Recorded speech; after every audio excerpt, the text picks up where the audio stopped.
സദാശിവസമാരംഭാം ശങ്കരാചാര്യമധ്യമാം അസ്മദാചാര്യപര്യന്താം വന്ദേ ഗുരുപരമ്പരാം. എല്ലാവർക്കും നമസ്കാരം. ഓം ഭദ്രം കർണേഭിഃ ശൃണുയാമദേവാ ഭദ്രം പശ്യേമാക്ഷഭിര്യജത്രാ സ്ഥിരൈരംഗൈസ്തുഷ്ടവാംസസ്തനൂഭിः വ്യശേമ ദേവഹിതം യദായു ഭദ്രം नो अपि വാതയമനഃ. ഓം ശാന്തി ശാന്തി ശാന്തി. ഉപനിഷത്തുകളിൽ ഏറ്റവും പ്രസിദ്ധങ്ങളായ ശങ്കരഭാഷ്യം രചിക്കപ്പെട്ട 10 ഉപനിഷത്തുകളിൽ ഒന്നാണ് മുണ്ടകോപനിഷത്ത്. ഇത് അഥർവവേദത്തിൻ്റെ ശൗനക ശാഖയിൽ ഉൾപ്പെട്ടതാണ്. സർവജ്ഞാനത്തിലേക്കുള്ള വഴി കാട്ടിത്തരുന്ന അറിവ് ഏതാണ്? എല്ലാ ജ്ഞാനത്തിലേക്കുമുള്ള വഴി കാട്ടിത്തരുന്ന അറിവേതാണ് എന്ന ശിഷ്യൻ്റെ ചോദ്യത്തിന് മറുപടി പറയാനുള്ള ഗുരുവിൻ്റെ ശ്രമമാണ് ഈ ഉപനിഷത്തിൽ അടങ്ങിയിരിക്കുന്നത്. സ്വതന്ത്ര ഭാരതത്തിൻ്റെ പ്രമാണമുദ്രയിൽ അശോകസ്തംഭത്തിൻ്റെ താഴെ ദേവനാഗരി ലിപിയിൽ ആലേഖനം ചെയ്തിരിക്കുന്ന സത്യമേവ ജയതേ എന്ന മഹാവാക്യം ഈ ഉപനിഷത്തിൻ്റെ 3-ാം മുണ്ടകത്തിലെ 1-ാം ഖണ്ഡത്തിലെ 6-ാമത്തെ മന്ത്രത്തിൽ നിന്നാണ് എടുത്തിരിക്കുന്നത്. മുണ്ടകന്മാർക്ക് വേണ്ടി രചിച്ചതിനാലാണ് ഇതിന് മുണ്ടകോപനിഷത്ത് എന്ന പേരുണ്ടായതെന്ന് പറഞ്ഞു വരുന്നു. മുണ്ടകന്മാർ എന്നതിന് എല്ലാ കാമങ്ങളും ആഗ്രഹങ്ങളും മുണ്ടനം ചെയ്ത് കളഞ്ഞ സന്യാസികൾ എന്നാണ് അർത്ഥം. അപ്പോൾ തല മുണ്ടനം ചെയ്ത് മൊട്ടയടിച്ച്, അവിടെ ആ മൊട്ടയടിക്കുന്നതിൻ്റെ അർത്ഥം കാമങ്ങളെയെല്ലാം മുണ്ടനം ചെയ്ത് കളയുക, എല്ലാ ആഗ്രഹങ്ങളെയും ഇല്ലാതെയാക്കി തിരസ്കരിച്ച് നടക്കുന്ന സന്യാസികൾ എന്നാണ് അർത്ഥം. ഈ ഉപനിഷത്ത് അധ്യയനം ചെയ്യുന്നതിന് മുൻപ് ബുദ്ധഭിക്ഷുക്കൾക്കിടയിൽ ശിരോമുണ്ഡനം നിർബന്ധമായതിനാൽ ഈ പേര് വന്നു എന്നും പറയുന്നുണ്ട്. കൃത്യമായ വ്രതം അനുഷ്ഠിക്കാത്തവർ ഇത് അധ്യയനം ചെയ്യാൻ പാടില്ല. നൈതത് അജീർണവ്രതോ അധീതേ എന്ന് 3-ാം മുണ്ടകത്തിലെ 2-ാം ഖണ്ഡത്തിലെ 11-ാമത് മന്ത്രത്തിൽ കാണാം. മുണ്ടകമെന്നത് ഈ ഉപനിഷത്തിൻ്റെ അധ്യായങ്ങളുടെ കൂടി പേരാണ്. മുണ്ടകോപനിഷത്തിൽ 3 മുണ്ടകങ്ങൾ അടങ്ങിയിരിക്കുന്നു.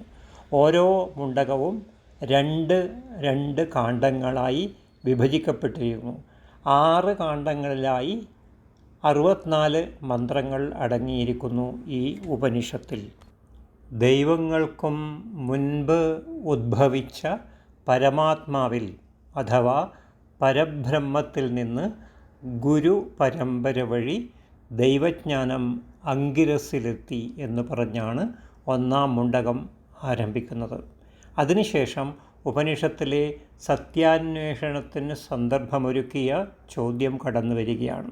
ഗൃഹസ്ഥാശ്രമിയായ ശൗനകൻ അങ്കിരസിനെ സമീപിച്ച് ചോദിച്ചത് എന്തിനെക്കുറിച്ചറിഞ്ഞാൽ അറിയാനുള്ളതെല്ലാം അറിയാൻ കഴിയും എന്നതായിരുന്നു. ഇതിന് മറുപടിയായി അങ്കിരസ് അറിവുകൾ 2 തരമുണ്ട് എന്നും വേദാഗമങ്ങളും സർവശാസ്ത്രങ്ങളും അടങ്ങിയ അപരവിദ്യയാണ് അതിലൊന്ന് എന്നും അതിനേക്കാൾ വലുതായ അനശ്വരമായ ജ്ഞാനത്തിലേക്ക് നയിക്കുന്ന പരാവിദ്യയാണ് രണ്ടാമത്. പരവിദ്യ എന്ന പരമാത്മവിദ്യക്ക് വിഷയമായ അക്ഷരബ്രഹ്മത്തെ വിശദീകരിക്കുന്ന മന്ത്രങ്ങളിലൂടെ ചിലന്തി 8 കാലിയിൽ നിന്ന് വല നെയ്യാനുള്ള നൂലും ഭൂമിയിൽ നിന്ന് ഔഷധസസ്യലതാദികളും മനുഷ്യ ശരീരങ്ങളിൽ തലമുടിയും കേശരോമങ്ങളും ഉദ്ഭവിക്കുന്നത് പോലെ അക്ഷര ചൈതന്യ ബ്രഹ്മത്തിൽ നിന്ന് ഈ വിശ്വം ജഗത്ത് ഉണ്ടാകുന്നു എന്ന് പറയുന്നു. ശാസ്ത്രങ്ങളിൽ പ്രതിപാദിക്കുന്ന യജ്ഞാദി കർമ്മങ്ങളെക്കുറിച്ചാണ് അടുത്ത ഏതാനും മന്ത്രങ്ങൾ. അക്ഷരബ്രഹ്മത്തെ അറിയാൻ ഇത്തരം യജ്ഞാദി കർമ്മങ്ങളാൽ സാധ്യമല്ല എന്നാണ് ഇവിടെ പറയുന്നത്. യജ്ഞരൂപികളായ ഈ നൗകകൾ ബലമില്ലാത്തവയാണ്.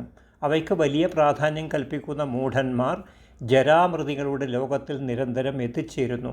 സ്വന്തം അറിവില്ലായ്മയെക്കുറിച്ചറിയാതെ, അജ്ഞതയെക്കുറിച്ചറിയാതെ തങ്ങൾ വലിയ ബുദ്ധിമാന്മാരാകുന്ന ഭാവത്തിൽ ഈ മൂഢന്മാർ അന്ധനെ പിന്തുടരുന്ന അന്ധനെ പോലെ ഈ ലോകത്തിൽ ചുറ്റിത്തിരിഞ്ഞുകൊണ്ടേയിരിക്കുന്നു. അക്ഷരബ്രഹ്മത്തെ അറിയാൻ കയ്യിൽ വിളക്കേന്തി വേദജ്ഞാനിയും ബ്രഹ്മജ്ഞാനിയുമായ ഗുരുവിനെ ശരണം പ്രാപിക്കുകയാണ് വഴി. ജ്ഞാനിയായ ഗുരു സത്യവും യഥാർത്ഥവുമായ ആത്മതത്വത്തിലേക്ക് നയിക്കുന്ന ബ്രഹ്മജ്ഞാനം ശിഷ്യന് ഉപദേശിച്ചു കൊടുക്കും. എല്ലാത്തിൻ്റെയും സ്രോതസ്സ് എന്ന നിലയിൽ അക്ഷരബ്രഹ്മത്തിൻ്റെ മഹത്വം വിവരിക്കുകയാണ് രണ്ടാം മുണ്ടകത്തിൻ്റെ ആദ്യ ഖണ്ഡത്തിൽ. അഗ്നിയുടെ ഒരേ സ്ഫുലിംഗങ്ങളെന്ന പോലെ ബ്രഹ്മത്തിൽ നിന്ന് സർവ്വജീവജാലങ്ങളും ആവിർഭവിക്കുന്നു.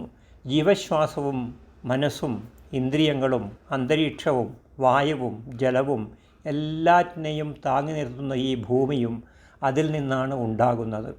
അഗ്നി ആ ബ്രഹ്മത്തിൻ്റെ ശിരസ്സും, സൂര്യചന്ദ്രന്മാർ കണ്ണുകളും, ദിക്കുകൾ ചെവികളും, വേദങ്ങൾ മൊഴികളും, വായു ശ്വാസവും, ഹൃദയം ഈ വിശ്വവും, ഭൂമി പാദങ്ങളുമാണ്.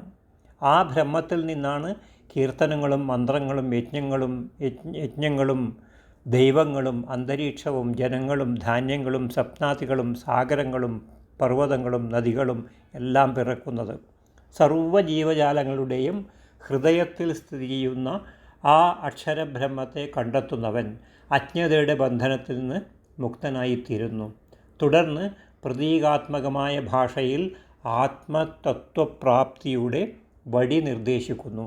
ഓങ്കാരമാകുന്ന വില്ലിൽ ആത്മാവാകുന്ന ശരം തൊടുത്ത് ബ്രഹ്മമാകുന്ന ലക്ഷ്യത്തിൻ്റെ നേരെ എയ്യുക എന്നാണ് നിർദ്ദേശം. പ്രണവോ ധനു ശരോഹ്യാത്മാ ബ്രഹ്മ തല്ലക്ഷണമുച്യതേ അപ്രമത്തേന വേധവ്യം ശരവത് തന്മയോ ഭവേത്. ഓങ്കാരം വില്ലും ആത്മാവ് ശരവും ബ്രഹ്മം അതിൻ്റെ ലക്ഷ്യവുമാണ്. മനസ്സിടറാതെ ലക്ഷ്യം വെച്ചാൽ ശരം ലക്ഷ്യത്തിൽ എത്തിച്ചേർന്ന് അതുമായി ഒന്നായിത്തീരാം എന്നാണ് പ്രസിദ്ധമായ ഈ മന്ത്രത്തിൻ്റെ അർത്ഥം. അപ്പോൾ മനസ്സിൽ ചഞ്ചലമായ ബുദ്ധിയെ ഉറപ്പു നിർത്തുന്ന മായാമോഹബന്ധങ്ങളെല്ലാം പൊട്ടിത്തകരുകയും സംശയങ്ങൾ തീർന്ന് പാപങ്ങൾ ഒടുങ്ങുകയും ചെയ്യുന്നു. അനുഭൂതിയുടെ ആ ലോകത്തിൽ പ്രകാശം പരത്തുന്നത് സൂര്യചന്ദ്രന്മാരോ വിളക്കോ ഒന്നുമല്ല. അവയുടെയൊക്കെ പ്രകാശത്തിൻ്റെ സ്രോതസ്സ് ഈ ആത്മതത്വം തന്നെയാണ്. ഉപനിഷത്ത് ലോകത്തിലെ ഏറ്റവും പ്രസിദ്ധമായ ഭാഗം മൂന്നാം മുണ്ടകത്തിൻ്റെ തുടക്കത്തിലാണ്. മനോഹരമായ ഒരു പ്രതീകത്തിൻ്റെ സഹായത്തോടെ ജീവാത്മാ പരമാത്മാക്കളുടെ സ്ഥിതി കാട്ടിത്തരുന്ന ആ ഭാഗം തുടങ്ങുന്നത് ഇങ്ങനെയാണ്. ദ്വാ സുപർണ സയുജ സഖായ സമാനം വൃക്ഷം പരിഷസ്വജാതി തയോരന്യഃ പിപ്പലം സ്വാദത്തിനശ്നന്യോ അഭിജാഗശീതി. കൂട്ടുകാരായ രണ്ട് സുപർണ പക്ഷികൾ ഒരു വൃക്ഷത്തിൽ അടുത്തടുത്ത് ചേർന്നിരിക്കുന്നു. അവയിലൊന്ന് പഴം തിന്നുകയും മറ്റൊന്ന് നോക്കിയിരിക്കുകയുമാണ്.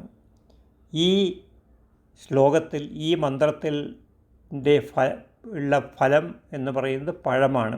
ആ പഴം തിന്നുന്ന പക്ഷി ജീവാത്മാവാണ്. സുഹൃത്തും അധീശനുമായി ജീവാത്മാവിനെ നോക്കി തൊട്ടടുത്തിരിക്കുന്ന പക്ഷി പരമാത്മാവാണ്. ഇവിടെ വൃക്ഷം എന്നത് ശരീരമാണ്, അതായത് ക്ഷേത്രം. സ്വന്തം അടുത്തിരിക്കുന്ന പരമാത്മാവിൻ്റെ മഹത്വം തിരിച്ചറിഞ്ഞ് സ്വന്തം ആത്മാവിൻ്റെ മഹത്വം ബോധ്യമാകുന്നതോടെ അവൻ്റെ ദുഃഖം അകലും. സത്യം, തപസ്, ജ്ഞാനം എന്നിവയുടെ വഴിയാണ് ഈ അവസ്ഥ പ്രാപിക്കാൻ പിന്തുടരേണ്ടത്. സത്യം മാത്രം ജയിക്കും, അസത്യം ജയിക്കുന്നില്ല. സത്യമേവ ജയതേ നാനൃതം. സത്യമാണ് പരമാത്മാവിലേക്ക് എത്തിച്ചേരാനുള്ള ദേവമാർഗം. എല്ലാം ത്യജിച്ച് ആത്മജ്ഞാനം നേടിക്കഴിഞ്ഞ ഋഷിമാർ എത്തിച്ചേരുന്ന സ്ഥാനവും സത്യത്തിൻ്റെ ആസ്ഥാനമാണ്. അത് അതിവിശാലവും ദിവ്യവും ചിന്തയിൽ ഒതുങ്ങാത്തതുമാണ്. സൂക്ഷ്മത്തേക്കാൾ സൂക്ഷ്മതരമായി അത് വിളങ്ങുന്നു. വേദശാസ്ത്രങ്ങൾ അധ്യയനം ചെയ്തതുകൊണ്ടോ മഹത് ഗ്രന്ഥങ്ങളുടെ സാരാർത്ഥ്യം ഗ്രഹിക്കാനുള്ള ബുദ്ധി ഉണ്ടായതിനാലോ അത്യധികം ശ്രവണം കൊണ്ടോ ആത്മതത്വത്തെ പ്രാപിക്കാൻ ആവുകയില്ല. സ്വയം പരമാത്മാവിനെ അറിഞ്ഞ് അതിൽ ലയിക്കാൻ ആഗ്രഹിക്കുന്നവർക്ക് അത് സ്വന്തം രൂപം വെളിപ്പെടുത്തുന്നു. ബലഹീനന്മാർക്ക് അതിനെ പ്രാപിക്കാനാവില്ല. ന അയം ആത്മാ ബലഹീനന് ലഭ്യോ. നദികൾ സമുദ്രത്തിൽ അലിഞ്ഞ് തൻ്റെ നാമത്തെയും രൂപത്തെയും ഉപേക്ഷിക്കുന്ന പോലെ ആത്മതത്വത്തെ അറിയുന്നവൻ അഥവാ അതിൽ ലയിച്ചു ചേരുന്നവൻ സ്വന്തം നാമരൂപങ്ങളിൽ നിന്ന് മുക്തി നേടുന്നു. ആരാണോ പരബ്രഹ്മത്തെ തിരിച്ചറിയുന്നത് അവൻ മനസ്താപത്തെ തരണം ചെയ്ത് പാപങ്ങളിൽ നിന്നും മുക്തി നേടി സ്വയം ബ്രഹ്മമായിത്തീരുന്നു. വിധിപ്രകാരമുള്ള കർമ്മങ്ങൾ അനുഷ്ഠിച്ച് അപരബ്രഹ്മത്തിൽ നിഷ്ഠയുള്ളവരും പരബ്രഹ്മത്തിനെക്കുറിച്ച് അറിയാൻ താല്പര്യമുള്ളവരും ആയ ആസ്തികന്മാർക്ക് മാത്രമേ ഈ സത്യം പകർന്നു കൊടുക്കാവൂ എന്നും ആത്മസംസ്കാരം കൊണ്ട് അർഹരായവരും വേദവ്രതം യഥാവിധി അനുഷ്ഠിക്കുന്നവർക്കും ഈ ബ്രഹ്മോപദേശം കൊടുക്കാമെന്നാണ് അവസാനത്തെ മന്ത്രത്തിൻ്റെ ആശയം. മുണ്ടകോപനിഷത്തിലെ ബിംബങ്ങൾ പലതും ഭാരതീയ പാരമ്പര്യത്തിലെ അമൂല്യ രത്നങ്ങളാണ്. എല്ലാ ജീവജാലങ്ങളുടെയും ഉള്ളിൽ കുടികൊള്ളുന്ന പരാപരതത്വങ്ങളായ ജീവാത്മാ പരമാത്മ സ്വരൂപങ്ങളായ 2 സുപർണ പക്ഷികൾ. പരമയാഥാർത്ഥ്യമാകുന്ന പരമാത്മാവെന്ന സമുദ്രത്തിൽ നദികളായി ഒഴുകിയെത്തി സായുജ്യമടയുന്ന വ്യക്തിസത്തകൾ. ദൈവഹൃദയത്തിലേക്ക് സ്വയം ശരമായി എയ്തയക്കപ്പെടുന്ന സത്വാന്വേഷി എന്നിവ ഇതിലെ മനോഹര ബിംബങ്ങളിൽ ചിലതാണ്. ആധ്യാത്മിക യാഥാർത്ഥ്യത്തിൻ്റെ സന്തുലിതവും സരളവുമായ വിശകലനമായ ഇതിനെ എല്ലാവർക്കും സ്വീകാര്യമായി ഇരിക്കുന്ന ഉപനിഷത്താണ് എന്നാണ് ഇതിനെക്കുറിച്ച് പണ്ഡിത മതം.